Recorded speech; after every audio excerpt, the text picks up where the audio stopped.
sanadkii 2003 Mareykanka ayaa ku duulay wadanka Ciraaq waxaana dhacay nidaamkii madaxweynihii xilligaas ee Saddam Hussein waxaana burburay dawladii oo dhan.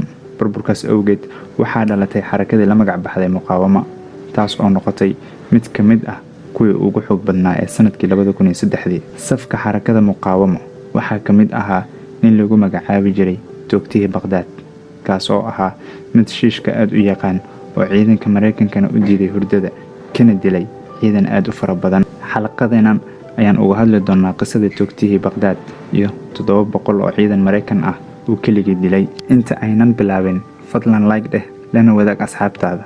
Haddii aadan horey nooga mid ahaynna hadda nagu soo biir.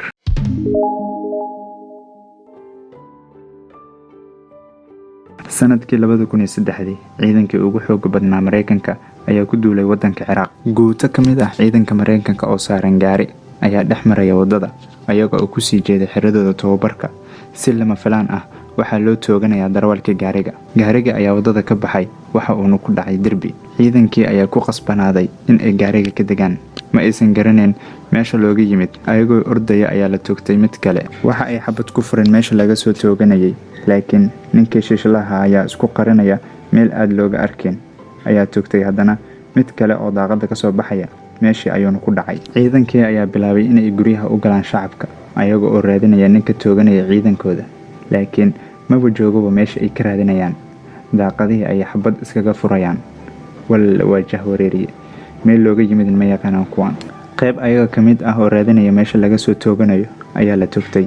habeenkii ayay bilaabeen in ay raadiyaan dadkii maanta dhan dagaalka ku hayay. War ayaa soo gaaray ninkii shiishaanka ahaa oo loo sheegay inay ciidanka soo galeen guryihii magaalada iyaga oo raadinaya qofka soo tooganaya. Waa uu isdiyaariyay si uu u ugaarsado ciidanka. Waxa uu toogtay ciidankii mid ka mid ah, haddana meel kale ayuu usii galay.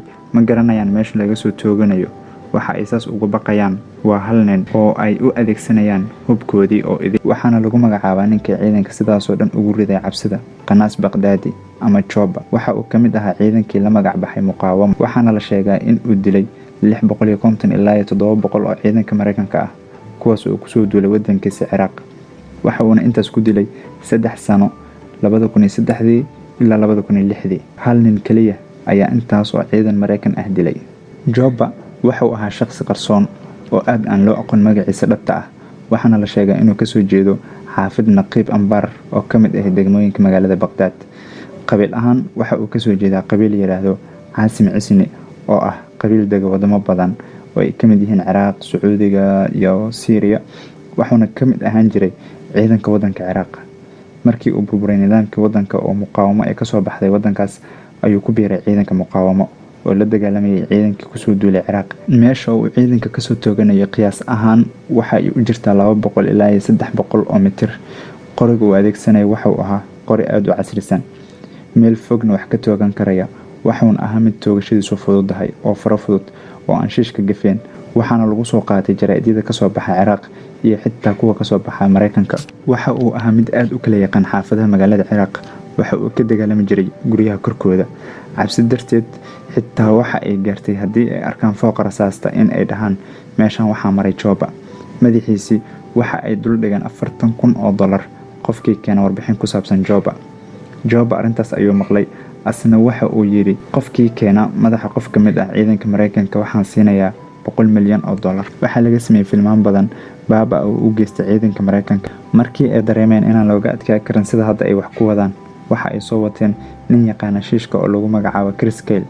waxa uu Ciraaq ku dilay in lagu qiyaaso 160 qofood oo Ciraaqiyiin ah. dadka uu dilay waxaa ka mid ah haweeney isku dayday in ay disho ciidanka Mareykanka. waa uu toogtay. xitaa waxaa la sheegaa in uu dilay caruur. waxaa laga sameeyay filim ay ku jiraan labada shiishiyaan oo kale ah Chris Kyle iyo Joba. filimka qofkii fiirsado waxa uu arkay Joba oo la dilay oo Chris meel fog ka soo tooganayo, laakiin sida xaqiiqda ah waa in Joba aan la dilin. kaliya waxaa lagu jilay filimka labadooda waxay ahaayeen mid soo duulay iyo mid wadankiisa daafacaya. Chris Kyle waxaa la socday ciidan ka dhisan dhan walba, ha noqoto saanad ha noqoto tababar, halka Joba uu keligii ahaa uuna dilay in lagu qiyaaso 700 oo ciidan Mareykan ah. xagee ku dambeeyeen marka labadooda? haddii aan ku hormarno Chris Kyle oo ahaa ninkii ku canbaxay shiishka, markii ay ka soo laabteen Ciraaq waxa uu furtay meel lagu barto shiishka isaga iyo saaxiibkiis Idris Road. waxaa soo wajahay isku dhac dhanka shaqada ah labadooda. Chris Kale waxaa ku dhacay stress, waxaana la geeyay dhakhtaro badan, waxaana loo sheegay in uu nasto. Maalin ayay waxay isgaareen saaxiibkiis Edrey Road, halkaas ayaana lagu dilay Chris Kale isaga oo jooga wadankiisa. Alla ayaa ciqaab ugu dhigay muslimiintii uu Ciraaq wadankooda kusoo xasuuqay. taasi waa qisada Chris Kale. Aan fiirino Joba waxaa la waayay 2006 ilaa 2007 meel uu ka baxay. Markii dambe waxaa qabtay ciidanka Mareykanka oo xiray. Maba ogeenba ninka ay qabteen inuu yahay Joba oo ahaa ninkii 700 oo ciidankooda ah baabi'iyay. Waxay u haysteen inay soo qabteen qof ka mid ah ciidankii muqaawamada oo la dagaalamaya ayaga. Waa ay jirdileen, jirdilkii ayuuna u dhintay Joba. Halkaas ayaan kusoo koobaynaa asxaabay. hanaga ilaawin inaan like saarto lana wadaagto asxaabtaada haddii aadan horey nooga mid ahayna hadda naga mid noqo. Mac salaama.